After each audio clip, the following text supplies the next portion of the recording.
მოგესალმებით თრიალეთის სტუდიიდან მე ვარ ლელა ლობჟანიძე. დღევანდელ გადაცემაში უნდა ვისაუბროთ უვიზო მიმოსვლის შესაძლო შეჩერების საფრთხეებზე, დეზინფორმაციაზე და იმ პროპაგანდისტულ ნარატივებზე, რომელიც ანტიდასავლურ პროპაგანდაზე. ჯეოფაქტის რედაქტორი გიორგი მალხაზ-რეხუიაშვილი ჩაგვერთვება სტუდიაში. მოგესალმებით, მადლობა გადაცემაში მონაწილეობისთვის. მოგესალმებით, პირიქით მადლობა მოწვევისთვის და მადლობა რომ ამ მნიშვნელოვან თემას უთმობთ დროს. პირველ რიგში მინდა უვიზო მიმოსვლით დავიწყო დღევანდელი გადაცემა. მე ვნახე ერთობლივი განცხადება არასამთავრობო ორგანიზაციების და თქვენგან მაინტერესებს, ანუ რამდენად ხედავთ საფრთხეს, რამდენად დგას დღეს ჩვენი ქვეყანა უვიზო მიმოსვლის შეჩერების საფრთხის წინაშე და თუ ეს მოხდება, რას კარგავს ქართველი მოსახლეობა ამ შემთხვევაში და ვის ეკისრება ცხადია პასუხისმგებლობაც. პირველ რიგში მინდა დავიწყო დღეს მოხდა ესეთი ამბავი, რომ პროკურატურის განცხადება ვიხილეთ ანგარიშების დაყადაღების შესახებ კი, ამაზეც მინდოდა მეთქვა, მაგრამ კი ბატონო დავიწყოთ ამაზეც შევეხეთ. ანგარიში უბრალოდ სანამ კითხვაზე გაცემდით პასუხს, მინდოდა რომ კიდევ ერთხელ ჩემი სოლიდარობა დამიფიქსირებინა ამ ორგანიზაციების მიმართ, იმის მიმართ, იმ პრინციპის მიმართ, რომ ჩვენ ამ ქვეყანაში არ უნდა ვიცხოვროთ რუსული კანონებით და არ შეიძლება ადამიანების დახმარება ქართულ არასამთავრობო ორგანიზაციებს შეუფასდეთ როგორც ქვეყნისათვის საბოტაჟის მოწყობა. ჩვენ ერთადაა ვართ ყველა ამ ბრძოლაში და მინდოდა ამ სოლიდარობით დამეწყო, იმიტომ რომ ეს მნიშვნელოვანი საკითხია და რაღაცა ყურადღება უნდა გამომახვილებია პირველ რიგში ამას. ეხლა რაც შეეხება განცხადებას, რომელიც ჩვენ არასამთავრობო ორგანიზაციებმა ერთობლივად გაავრცელეს, ეს არის ქართული არასამთავრობო ორგანიზაციების მხრიდან კიდევ ერთხელ გამეორება იმის, რომ პასუხისმგებელი ამ ქვეყანაში მოვლენებზე არის ხელისუფლება და თუ საქართველოს დაკარგავს უვიზო მიმოსვლას ევროკავშირთან, ამაზეც პასუხისმგებელი იქნება საქართველოს ხელისუფლება. ამ შემთხვევაში ქართული ოცნება არის ძალა, რომელიც ეფექტურ კონტროლს ახორციელებს საქართველოს მიმდინარე პროცესებზე, ასე თუ ისე და შესაბამისად პასუხისმგებელი იმაზე, რომ ჩვენ საქართველოს შეიძლება ცოტა ხანში უვიზო მიმოსვლა აღარ გქონდეს, არის ასევე ქართული ოცნება. ერთი ძალიან მნიშვნელოვანი ასპექტი, ჩვენ როდესაც ეს განცხადება გავავრცელეთ, გავიმეორეთ ევროკავშირის გზავნილები, რა სჭირდება საქართველოს, რა ნაბიჯების გადადგმა სჭირდება საქართველოს, იმისთვის რომ უკან სიარული ევროკავშირის გზაზე შეწყვიტოს და შემოაბრუნოს თავის საგარეო კურსი და ერთ-ერთი ასეთი ნაბიჯი, რომლის გადადგმასაც ჩვენგან ევროკავშირი ითხოვს, არის შეწყვეტა რეპრესიების განსაკუთრებით სამოქალაქო საზოგადოების და მედიების მიმართ და ამ განცხადების შემდგომ ფაქტობრივად ამ განცხადების პასუხად იმის ნაცვლად რომ ჩვენ დაგვენახა ხელისუფლების მხრიდან რაიმე მზაობა ვითარების შეცვლის მზაობა ვიხილეთ პირიქით შემდგომი გაუარესება სიტუაციის და ყადაღის გამოყენება იმ ორგანიზაციების მიმართ, იმ ქართული ორგანიზაციების მიმართ, რომლებიც მხოლოდ ქართულ საქმეს აკეთებენ. ახლა ამ წამს მინდა ესე ძალიან ცხადად თქვა, რომ უამრავი ძალადობის მსხვერპლი ქალი თუ ბავშვი, ოჯახში ძალადობის მსხვერპლი არის განწირული სახელმწიფოს მხრიდან იმისთვის, რომ მას მიუკერძოებელი დამცველი აღარ ყავდეს, იმიტომ რომ ეს უფლებადაცვითი ორგანიზაციები, რომლებიც გააჩერა თავისი ამ გადაწყვეტილებით, უნდა რომ გააჩეროს პროკურატურას, არიან სწორედ ამ ადამიანების უფლებადამცველები. უამრავი ადამიანი, ვისაც პოლიცია მოქცევია უსამართლოდ, მუნიციპალიტეტი მოქცევია უსამართლოდ, ქონებრივი დავა ჰქონია მერიასთან თუ თავის უფრო გავლენიან მეზობელთან თუ სხვა ნებისმიერი ადამიანი, რომელიც საქართველოში შეჩეხებია საჭიროებას ყოლოდა იურისტი, ყოლოდა დამცველი, ყოლოდა ადვოკატი, უმრავლეს შემთხვევაში სწორედ ეს ორგანიზაციები და მათი კოლეგები აკეთებდნენ ამას სრულიად უსასყიდლოდ ეხმარებოდნენ ქართულ ხალხს და სწორედ ამ ქართული ხალხის დახმარების გამო უყადაღებენ ანგარიშს. თუ მიაქცეთ ყურადღება აირწინაღებს ყიდულობდნენ თურმე და იმას რა ქვია ფიზიოლოგიურ ხსნარებს აქციის მონაწილეებისთვის, აი თვალებდამწვარი ადამიანი რო გამორბოდა აქციიდან და ფიზიოლოგიურ ხსნარს რო ასხამდა ვინმე აქციაზე მყოფი ასევე მოხალისე ადამიანი, აი ეს ფიზიოლოგიური ხსნარი რატო უყიდეთო, რატო თვალები არ ამოეფუქათ და ფილტვები არ ამოეწვათო, ამის გამო გიყადაღებთ ანგარიშსო, ასეთი განცხადება გაავრცელა დღეს საქართველოს პროკურატურამ და მინდა რომ ეს რაღაცა ძალიან ცხადად და ესე ნათლად დავაფიქსიროთ კიდევ ერთხელ თქვენი მაყურებლისთვისაც. კი ბატონო, ანუ რეალურად დგას საფრთხე უვიზო მიმოსვლის შეჩერების. რაც შეეხება ეხლა სწორედ ამ საკითხზე მინდოდა საუბარი, ხო ფაქტურად დაიწყო რეპრესიების ამოქმედება და ძალიან ბევრს კარგავს მოსახლეობა, მაშინ როდესაც სერვისების მიმწოდებლები იყვნენ ძალიან ბევრი ორგანიზაცია, კი ბატონო, თქვენ ამაზე უკვე ისაუბრეთ. გარდა ამისა, როდესაც აუყადაღებენ დამოუკიდებელ მედიებს, ანგარიშებს, როდესაც ხდება ესეთ რეპრესიები სამოქალაქო საზოგადოებაზე და მაშინ როდესაც დიდი არის დეზინფორმაცია, პროპაგანდა, რუსული ნარატივები და ანტიდასავლური პროპაგანდა, განსაკუთრებით ჩვენს რეგიონში თქვენ იცით რომ ჩვენ შიდა ქართლში ვიმყოფებით და აქ რუსული დეზინფორმაცია განსაკუთრებით აქტიურად ვრცელდება. რა როლი აქვს ხოლმე ამ შემთხვევაში სწორედ სამოქალაქო საზოგადოებას და დამოუკიდებელ მედიას აი ამ დეზინფორმაციასთან ბრძოლაში, რატომ არის ახლა კრიტიკულად მნიშვნელოვანი ასეთი ორგანიზაციების და მათ შორის მედიის არსებობა და ჯერ მინდა დეზინფორმაცია დასავლეთის წინააღმდეგ რა მოგისმენიათ და მის საწინააღმდეგოდ ასე ვთქვათ, თქვენ რა შეგიძლიათ ვთქვათ ყველაზე გავრცელებული რითიც თუნდაც ხელისუფლება ძალიან კარგად მანიპულირებს ბოლო პერიოდში ძალიან ბევრი საკითხი არის ასეთი. ხო, ძალიან რთულ ვითარებაში ვართ. მედიების გაჩერება არ არის ის, რაც ახლა მოხდა და რაღაცას მოულოდნელად დაგვატყდა თავს და თითქოს არაფერი ამაზე არ მოასწავებდა. მთელი ამ დროის განმავლობაში ქართული ოცნება დაწყებული 2013 წლიდან ძალიან კარგად ხდებოდა, რომ საჭირო არის კრიტიკული მედიებისთვის სივრცის და რესურსებზე ხელმისაწვდომობის შეზღუდვა. ზოგიერთი მედია გაჩერდება არა იმიტომ, რომ ვინმე რაიმე უსამართლო კანონს შეახებს მას, არამედ გაჩერდება იმიტომ, რომ მას უბრალოდ არსებობა აღარ შეიძლება. სანამ რაღაცა სხვა დეტალებზე გადავიდოდე, მინდა გუშინ ნახე, რომ ერთ-ერთ ჩვენს კოლეგა ორგანიზაციას გურიის მოამბეს თუ სწორად მახსოვს ინკასო დაადო სასამართლოს გადაწყვეტილებით. მათ შორის იყო ჩვენი ტელევიზიაც და რამდენიმე დამოუკიდებელი მედია საშუალებაც აქვე ვიტყვი. დიახ, უბრალოდ მინდოდა რომ კიდევ ერთხელ გამეჟღერებია, რომ ეს არ არის რაღაცა ბრძოლა ავტორიტარიზმის კონსოლიდაციის წინააღმდეგ, რომელშიც თბილისში რაღაცა 7 არასამთავრობო ორგანიზაცია მონაწილეობს და დანარჩენებს შეუძლიათ მშვიდად იყონ.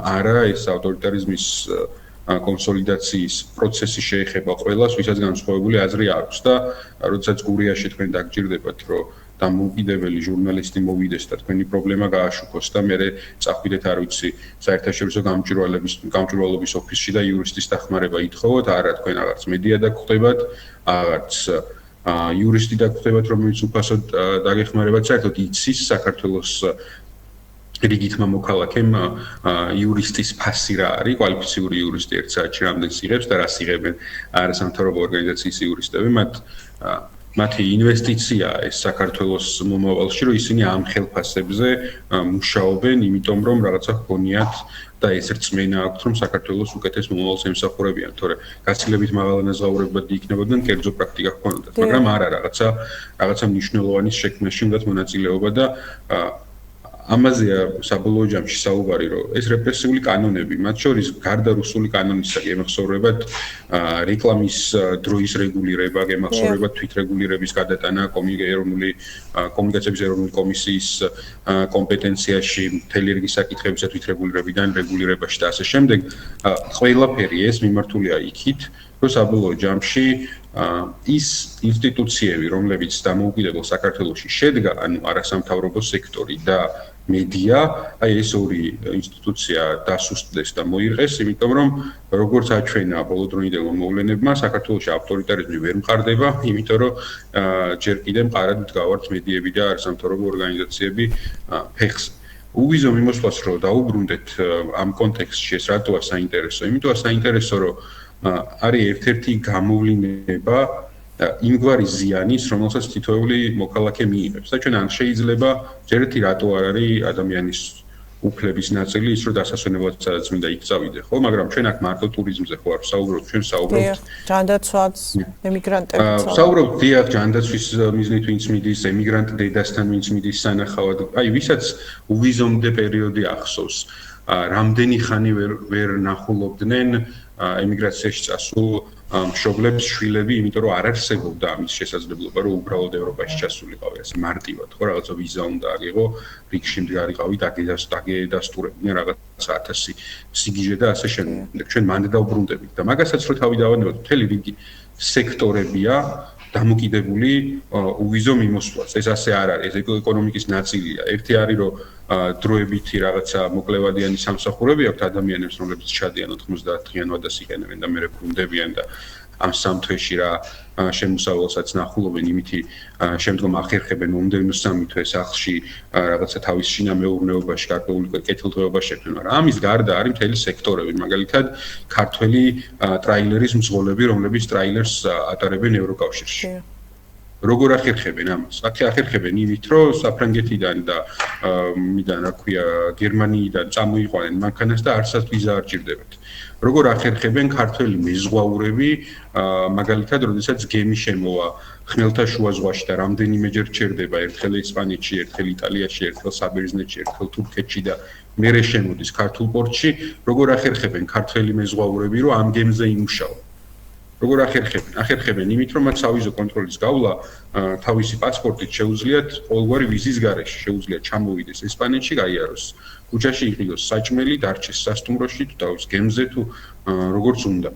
და ამას ახერხებს, იმიტომ რომ მას არ ჭირდება ვიზა. როდესაც უვიზო რეჟიმი აღარ გვექნება, მაგალითად ქართველ ტრაილერის მძღოლს დაჭირდება ვიზის აღება, რომელთაც შეიძლება ევროკავშირში გადაადგილება. ეს ვიზებიც, ვისაც ახსოვს უვიზო მიმოსვლამდე როგორ ხდებოდა, არის ეგრეთ წოდებული მულტიპასი, რომელთაც შეგიძლია ევროპაში ნებისმიერი წერტილიდან შეხვიდე და არის კონკრეტული ქვეყნის, მაგალითად საფრანგეთის ვიზა, რომელთაც აუცილებლად საფრანგეთში უნდა ჩახვიდე და მერე შეგიძლია გადაადგილდე ევროპაში. ამიტომ ასე მარტივი არ არის, იქ 1000 რეგულაცია შემოვაკიდე, რომელიც ცხოვრებას გაურთულებს საქართველოს რიგით მოქალაქეს და ეს ყველაფერი რატო ხდება? ეს ყველაფერი ხდება იმიტომ, რომ ევროკავშირმა გვითხრა ქცევის ის მინიმალური სტანდარტი, რომელიც უნდა დაგვეკმაყოფილებინა და ჩვენ აბსოლუტური საპირისპიროს კეთება დავიწყეთ აგვისტოს ბოლოს, როდესაც გვითხრა, რომ აი აგვისტოს ბოლოსკენ უკვე რაღაცების შეფასებას დაიწყეთ. დიახ, და დეზინფორმაციას რომ დავუბრუნდეთ, ძალიან ბევრი დეზინფორმაცია მოვისმინეთ, მათ შორის თუ ევროკავშირის წევრი გავხდებით, აი ძალიან ბევრი თემით манипуლირებს მთავრობა და სამწუხაროდ მოქმედებს ეს გარკვეული მოსახლეობის გარკვეულ კატეგორიაზე, მათ შორის სარწმუნოებაც, იგივე კაცების ქორწინება და ასე შემდეგ. ეხა აღარ ჩამოთვლი, თქვენ რა გახსენდებათ ყველაზე საგანგაშო და როგორ მუშაობს ეს დეზინფორმაცია და როგორ ვრცელდება? ჩვენ რამდენიმე დეტალს გეტყვით დეზინფორმაციასთან დაკავშირებით. ერთი არის, რომ ყველაფერი, რასაც ახლა ხელისუფლებისგან ვისმენთ, არის ნარატივი, რომელიც საქართველოს ხელისუფლებამ სხვადასხვა პროქსი ჯგუფის ხელით გატესტა და დარწმუნდა მუშაობს თუ არა. ეს არ არის რაღაცა ციდან მოთხრეული თემები, ხო? ჩვენ გვახსოვს, რომ ახლა რასაც ამბობს, მაგალითად ქართული ოცნება რელიგიურ საკითხებზე თუ LGBT საკითხებზე, ეს ყველაფერი მას ალტინფოების, კონსერვატიული მოძრაობების, პატრიოტთა ალიანსების და სხვათა პირით უკვე ნათქვამი აქვს და თვითონ ამის თქმას ვერ ბედავდა.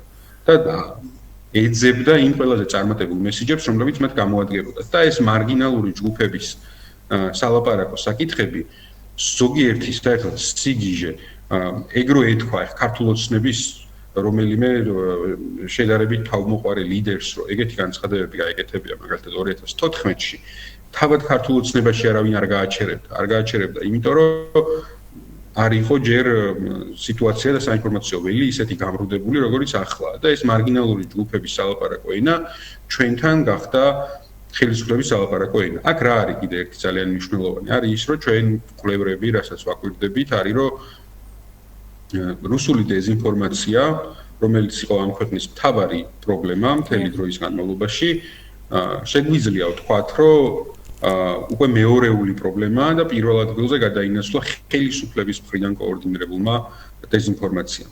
ანუ ჩვენთან დეზინფორმაციის მთავარი წყარო უკვე არის მმართველი პარტია. მართალია მე თუ დავაკვირდებით აღმოვაჩენთ რომ ეს დეზინფორმაცია რაც მმართველი პარტია იყენებს არის ასევე რუსული თავის შინაარსით, მაგრამ ეს ისე აღარ არის, რომ რაღაცა პროქსი ძალები ჭირდება რუსულ დეზინფორმაციას. ალტინფოები და პატრიოტთა ალიანსები და ტელეკომპანია ობიექტივები აღარ ჭირდება. ხელისუფლება ლაპარაკობს პირდაპირ დეზინფორმაციის ნარატივებს. და მესამე, რაც ასევე ძალიან მნიშვნელოვანია, ტყუილი გახდა მმართველი პარტიის სალაპარაკო ენის რაღაცა განუყოფელი ნაწილი. ჩვენ ხედავთ, რომ ტყუილი აღარ ტეხავს. ყველაფერზე შეუძლიათ ტყუილი თქვან ისე რომ რაღაცა წარბი არ შეუტოგდებათ. დღეს რა განცხადებაც ვიხილეთ არასამთავრობო ორგანიზაციებს. რომ ესენიო ეწეოდნენ საბოტაჟებსო, აფინანსებდნენ აქციებსო, სახელმწიფო გადატრიალებას და ასე შემდეგო და გამოძიება დავიწყეთ სისხლის სამართლის კოდექსის რაღაცა მუხლებითო და ეხა უხადაღებთ ანგარიშსო და მე ამ მუხლებს რომ ნახულობ ქალკუნელა თქვენ შეგიძლიათ გადაამოწმოთ ამ მუხლებს რომ ნახულობთ ეს მუხლები სისხლის სამართლის კოდექსში სულ იყო.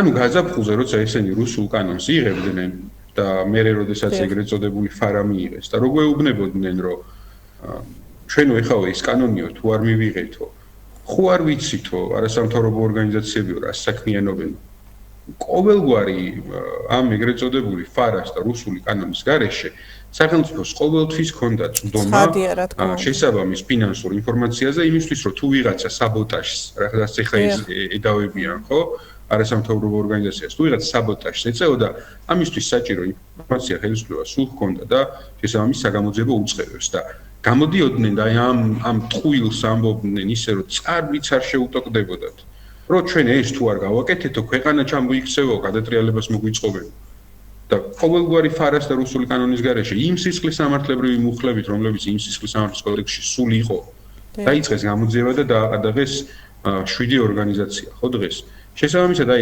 ესეთ რაღაც ვითარებაში ცხოვრობთ რომ ხელისუფლების მხრიდან კომუნიკაციის ფორმა გახდა ტყუილი დეზინფორმაცია და პროპაგანდა. ჩვენ სხვანაირი კომუნიკაცია აღარ მოგვისმენია ხელისუფლებისგან დიდი ხანია, რომელიც რაღაცა პროპაგანდისტულ მიზანს არ ემსახურება. თუ ნახავთ, რომ როგორ ყალიბდება, როგორ მესიჯებს იყენებენ ქართული ოცნების წარმომადგენლები, თავადაც დარწმუნდებით, რომ ეს არის რაღაცა ერთ თარგზე მოჭრილი მესიჯები და ერთი და იგივე დღეს ერთი და იგივე მესიჯით საუბარს იწყებს ყველა წარმომადგენელი მმართველი პარტიის. ვისთანაც არ უნდა მიხვიდე მიკროფონი ხელში, თუ არ გამოგაგდეს პარლამენტიდან გემახსოვრებათ, რომ შეზღუდვები დააწესეს მედიების პარლამენტში მუშაობაზე. არა მხოლოდ პარლამენტში სასამართლო და არ ვიცი არჩევნები და ფაქტიურად უბრალოდ ეხა პარლამენტის საუბრისას პარლამენტი გამახსენე. თუ არ გამოგაგდეს, როდესაც პარლამენტარს მიადგებით მიკროფონით ხელში, მან იცის, რომ ზუსტად იგივე უნდა გიპასუხოთ, რაც მანამდე გიპასუხათ ვინმე მამუკამდინარაძე, მაგრამ მამუკამდინარაძე აღარ არის პარლამენტში. არჩილ გორდულაძემ მაგალითად ან დავით მათიკაშვილმა ან სხვებმა გურამ მაჭარაშვილმა და სხვებმა. მე ეს რაც გააკეთეს ასევე ხო მმართველი პარტია, როდესაც გაყვეს და ერთ ნაწილს დაარქვეს ხალხის ძალა. მე ამ ხალხის ძალაზე თქვეს რომ ეს ოპოზიციაო, მე გააკეთეს საგამოძიებო კომისია და ხალხის ძალის პარლამენტარები შეიყვანეს ოპოზიციის კვოტით. ან რაღაცა თავისი გამოგონილი ოპოზიციური პარტია შექმნეს რომელსაც მანამდე წინ უსწრებდა ეგრეთ წოდებული ევროპელი სოციალისტების პარტია, გემახსოვრებათ წინამორბედის პარლამენტში, რომელსაც ასევე ლეგიტიმაციის პრობლემა ჰქონდა, შეიქმნა ჯგუფი პოლიტიკოსების, რომლებსაც დაერქვათ ევროპელი სოციალისტები და შეიყვანეს ისინი პარლამენტში. ეს დეტალები რატო არ მნიშვნელოვანი? ევროპელი სოციალისტები რაზე იყო გათვლილი? ევროპელი სოციალისტები გათვლილი იყო იმაზე, რომ ინგლისურენოვანი ნიუსი მომზადებული იყო, რომ European Socialists შევიდნენ პარლამენტში. ანუ მთელი არქიტექტურა პროპაგანდისტვის იყო აწყობილი რაღაცა. ისე კი არ იყო, რომ ზოგადად როგორც ხდება სტრატეგიული კომუნიკაცია, რომ რაღაცა სტრატეგიული მიზანი მაქვს და მე ვიფიქრებ ამისი კომუნიკაცია როგორ მოვახდინო მოქალაქეებთან. არა, ამ შემთხვევაში თვითონ პროპაგანდა არის თვითმიზანი ხელისუფლების, იმიტომ რომ პროპაგანდა არის საშუალება ერთადერთი ქართული ოცნება რჩებოდეს ხელისუფლებაში და ძალიან აქტიურად და ყოველდღიურ რეჟიმში ვხედავთ, რომ სწორედ ამ მიზნით ქართული ოცნების ხელისუფლება კონკრეტულ ნაბიჯებს დგავს და იმ ვითარებაში, როცა დამოუკიდებელი ეთიკური მიუკერძოებელი მედიებისთვის ფინანსებზე ხელმისაწვდომობა ფაქტობრივად ნულზეა დასული, გრანტები აღარ იარსებებს, კერძო ბიზნესს პრობლემები ექნება თუ კრიტიკულ ტელევიზიასთან ან კრიტიკულ მედიასთან მიიტანა ფული და ასე შემდეგ. აქედან გამომდინარე, ჩნდება რაღაცა ლოგიკური მოლოდინი, რომ აი ბოლოს რაღაც კამპანიასაც ვადევნებდით ჩვენ მედიებისას ხო, თვალყურს. ჩნდება ძალიან ისეთი ლოგიკური მოლოდინი, რომ საბოლოო ჯამში სინათლე შეიძლება ჩაქრეს ამ ქვეყანაში და ირგვლივ რომ იმოიხედავ, ვერავინ ნახო, ვინც შენს პრობლემას გააშუქებს და ფართო საზოგადოებამდე მიიტანს, ან ვინც შენს სასამართლოში გამოყვება და შენს უფლებებს სასამართლოში დაიცავს. კი ბატონო, თქვენ კი საუბრეთ ნაწილობრივ, მაგრამ ჩვენ ნახეთ, რომ მათ სხვათა შორის ჩვენს რეგიონის მაგალითზე ვიტყვი, რომ აღარ მუშაობს რამდენიმე გავლენიანი ორგანიზაცია, სწორედ ეს, ვინც იურიდიულ მომსახურებას უწევდა სრულიად უფასოდ და ეს უკვე იგრძნო აქ მოსახლეობამ საკუთარ თავზე, მათ შორის აი ამ ადამიანის უფლებათა ცენტრი და ასე შემდეგ. ძალიან ბევრმა ორგანიზაციამ შეაჩერა მუშაობა, დღეს ვნახეთ უკვე რეპრესიების ამოქმედება, ასე ვთქვათ, ჩანაცვლებით თერაპიამ გამოიწვია კიდე ძალიან ბევრი პრობლემა, ზარები არ წდება მოკლედ ჩვენს ტელევიზიაში. მაშინ როდესაც ვხედავთ, რომ ეს გავლენიანი ორგანიზაციები უკვე ცდილობენ რომ გააჩუმონ და ფაქტიურად არც გვიკვირს, თქვენ როგორ წარმოგიდგენიათ ამ ქვეყანაში აი ამ ორგანიზაციების მუშაობა, რომელთა ფუნქციონირებაც აუცილებელი ამ ეტაპზე სასიცოცხლოდ მნიშვნელოვანი, მათ შორის მედიების და როგორ წარმოგიდგენიათ მოკლედ დამოუკიდებელი მედიების არსებობა, ორგანიზაციების და ამ სიტუაციაში, ამ მდგომარეობაში საერთოდ გამოსავალი. მე მგონია, რომ არნახული მედეგობა აჩვენა სამოქალაქო საზოგადოებამ უკვე და ქართულმა მედიამ, თუ ჩვენ ნახავთ ავტორიტარიზმი როგორ მყარდებოდა მაგალითად ბელორუსში, ან მაგალითად რუსეთში, ჩვენ ნახავთ, რომ იქ ეს პროცესი გაცილებით სწრაფად წარიმართა. ან რუსეთში ავტორიტარიზმად გაცილებით მალე შედგა, ვიდრე საქართველოს ჩვენ ამას უყურებთ. საკმაოდ მედეგი და გამძლე აღმოჩნდა ქართული სამოქალაქო საზოგადოება და ქართული მედია სივრცე. ეს რაღაც დოზით რა თქმა უნდა გამოწვეულია იმითაც, რომ მთელი ამ დროის განმავლობაში ქართველი ხალხი ძალიან აქტიურად იცავდა დამოუკიდებელ მედიას და დამოუკიდებელ ქართულ არასამთავრობო ორგანიზაციებს, ვინაიდან ძალიან კარგად ესმოდა, რომ ეს ბრძოლა არ არის მის გამო რომ რაღაცა ბაია პატარაია მართლა სახელმწიფო რეალობას აწყობდა, ხო? ეს ბრძოლა არის იმიტომ, რომ ზოგადად ქართული არასამთავრობო ორგანიზაციები მიაჩნია, რომ წყალს უყენებს ავტორიტარიზმს, ესე მიაჩნია ქართულ ოცნებას და ამიტომ ებრძვის სწორედ მას. ჩვენ რაც შეგვიძლია ამის საპირწონედ რაღაცა ესეთი რეცეპტი გადარჩენის რა თქმა უნდა არ მაქვს, მაგრამ რაც შეგვიძლია გავაკეთოთ არის, რომ ვიყოთ ყურადღებით ჩვენ მოქალაქეები, რიგითი მოქალაქეები და როდესაც დავინახავთ, რომ მათ ჩვენ მხარდაჭერა ჭირდებათ, გავიდეთ და მხარი დავუჭიროთ ხოლმე. ან ეს არის ერთადერთი გზა, რომ საქართველოს მოქალაქეებმა ხელისუფლებას რაღაც მუდმივ რეჟიმში გრძელდება, მაგალითად პროტესტი რუსთაველზე ერამდენი 270 დღეა, მე მგონი უკვე ყოველ ორშიც მე200 დღეა უკვე უწყვეტად მიდის ეს პროცესი.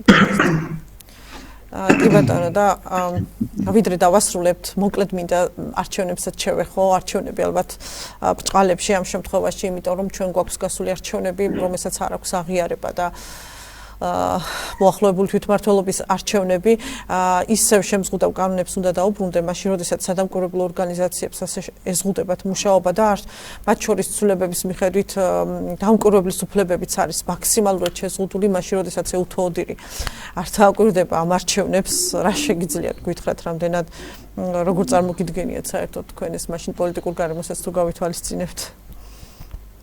არჩევნებთან დაკავშირებით ჩვენ გვაქვს რაღაცა მარტივი ჭეშმარიტებების პრობლემა, არა მარტო გაყალბების ნაწილში არჩევნების, რომელსაც რაღაცა ლეგიტიმაციის პრობლემა აქვს ეხლა, ხო, წინა საპარლამენტო არჩევნების შედეგებს, არამედ უბრალოდ მართლ რგოლთან, არჩევნების მართლ რგოლთან, ცესკოსთან კომუნიკაციაშიც კი გვაქვს რაღაცა მარტივი ჭეშმარიტებების პრობლემა. მაგალითად ის, რომ ხმის ფარულობა დაირღვა წინა არჩევნებზე, საერთოდ სადაო როგორ გახდა ამაზე როგორ შეიძლება რომ ვინმეს განსხვავებული აზრი დაეფიქსირებია CSGO-დან, ხო, ოდნავ კეთილს ინდისიერ საჯარო მოხელეს, როგორ შეიძლება ამაზე განსხვავებული პოზიცია ქონდა დაირღვა თუ არა მის პრინციპი რა ქვია ხმის ფარულობის, ან როგორ შეიძლება ვინმეს CSGO-დან ოდნავ კეთილს ინდისიერ საჯარო მოხელეს, ქონდა განსხვავებული აზრი იმასთან დაკავშირებით დაირღვა თუ არა წინა არჩევნებზე არჩევნების საყოველთაობის პრინციპი. მაშინ როდესაც ფაქტობრივად თვითონ აქვს CSGO-ს დადასტურებული, რომ პოლიტიკური ნება თორე ემიგრანტებისთვის ყველგან შესაძლებელი იქნებოდა საარჩევნო უბნების გახსნა. ჩვენ როდესაც ამაზე ვსაუბრობთ საპარლამენტო არჩევნებთან დაკავშირებით, მერე უნდა გავავლოთ პარალელი ახლა დანიშნულ არჩევნებთან. მდგომარეობა 2024 წლის საპარლამენტო არჩევნებისთვის უკეთესი იყო თუ ახლა უკეთესია? დამკვირვებლებისთვის მაშინ უკეთესი კანონმდებლობა იყო თუ ახლა უკეთესია? მედიები მაშინ უფრო თავისუფალნი იყვნენ თუ ახლა უფრო თავისუფალნი არიან? თუ ჩვენ ვსაუბრობთ, რომ 2024 წლის არჩევნები იყო ცუდი არჩევნები, რომელსაც ჰქონდა ლეგიტიმაციის პრობლემა და იქიდან გვაქვს მხოლოდ უკუსვლა, მე არ ვიცი, ელთოდირი რო აკვირდებოდეს ამ არჩევნებს, ალბათ მაინც დაველოდებოდით, ხო, ელთოდირი რადასკვნას დადევდა, მაგრამ ელთოდირიც არ მოიწვიეს არასამთავრობო ორგანიზაციები, რომლებიც აკვირდებიან ხოლმე ამ ქვეყანაში არჩევნებს, მათ, რა ვიცი, მათი ნაწილი დააყადაღეს, ნაწილმა თქვა, რომ საერთოდ ვერ დავაკვირდებით ამ არჩევნებს, იმიტომ რომ შესაბამისი კანონსაკანონმდებლო ბაზა აღარ არსებობს, რომ ისე გავაგზავნოთ დაკვირვება, როგორც საჭიროა, ზოგს საერთოდ არ მიაჩნია, რომ ამ არჩევნებს მე უნდა დააკვირდეს, იმიტომ რომ მას რუსულ სპეცოპერაციას უწოდებს და ასე შემდეგ. ეხლა რა ვიცი, ამ არჩევნებზე რა უნდა გითხრათ? ჩატარდება თვითმმართველობის არჩევნები, რომელშიც არ მონაწილეობს ფაქტობრივად ოპოზიციური პარტია, 4 ოპოზიციური პარტიიდან 2 უმსხვილესი მონაწილეობას არ იღებს. გვაქვს მკვეთრად გაუარესებული საინფორმაციო გარემო, მკვეთრად გაუარესებული საკანონმდებლო ბაზა და მკვეთრად გაუარესებული ნდობა საზოგადოებაში არჩევნების ინსტიტუტის მიმართ, CSGO-ს მიმართ და ხელისუფლების მიმართ ამ საკითხებზე. და მე არ ვიცი, წინასწარ ვერ შევაფასებ, ხა ეს არჩევნები კარგი იქნება თუ არა, კარგი იქნება თუ ცუდი იქნება, მაგრამ უკვე მოლოდინი გაქვს უფრო ცუდის, ვიდრე გასულ წელს გქონდა. ხო, ანუ ეს არ იქნება შარშანდელზე უკეთესი არჩევნები. დიახ, დიდი მადლობა მალხაზ რეხუიაშვილი საუბრობდა თრიალეთის ეთერში. მადლობა თქვენ.